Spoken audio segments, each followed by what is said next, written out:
ఓం గణానాం త్వా గణపతికం హవామహే కవిం కవీనాముపమశ్రవస్తవం జ్యేష్ఠరాజం బ్రహ్మణాం బ్రహ్మణస్పత ఆనుశృణ్వన్నోతిభిస్సేదసాదనం శ్రీమహాగణాధిపతయే నమః.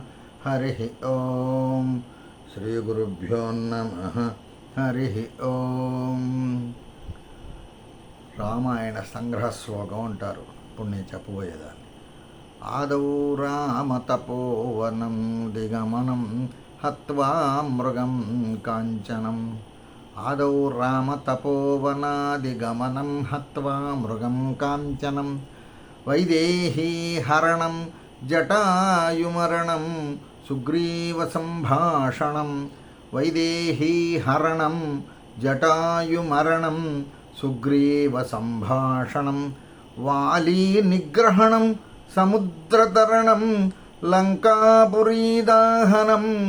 వాలీ నిగ్రహణం సముద్రతరణం లంకాపురీదాహనం. పశ్చాద్రావణ కుంభకర్ణహననం. ఏతద్ధి రామాయణం.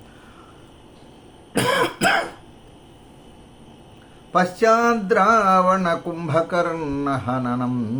ఏతద్ధి రామాయణం. మొట్టమొదటిగా శ్లోకం కాబట్టి కొంచెం ఇబ్బందికి గురైనప్పటికీ ఒక్కొక్క పాదాన్ని రెండు సార్లు చెప్పడం జరిగింది.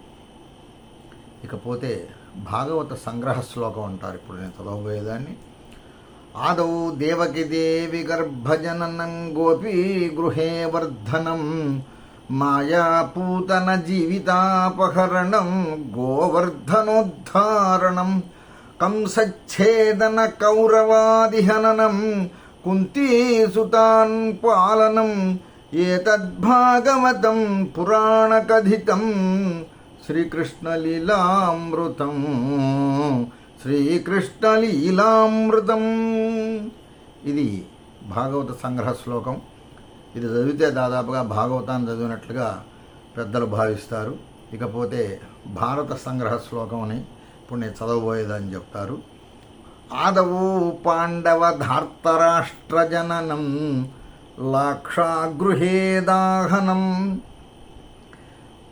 లీలా గోగ్రహణం వనే విచరణం మత్స్యాలయే జృంభణం. ద్యూతే స్త్రీహరణం రణే విచరణం సంధికృపాజృంభణం.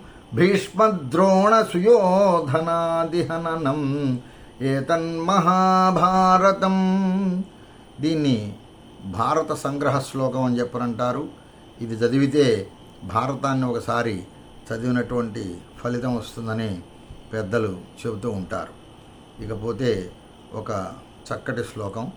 వాల్మీకి ప్రభవేణ రామనృపతి వ్యాసేన ధర్మాత్మజః వ్యాఖ్యాతాః కిల కాళిదాసకవినా శ్రీవిక్రమాంకో నృపః.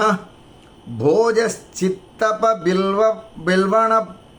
బిల్హణ ప్రభృతిభిః కర్ణోపి విద్యాపతేః ఖ్యాతిం యాంతి నరేశ్వరాః కవివరైః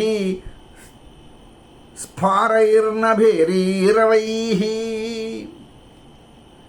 ఇది ఒక్కొక్కరి వలన మిగిలిన వాళ్ళు కీర్తి పొందారన్నట్లుగా సరదాగా చెప్పినటువంటి శ్లోకం ఇది.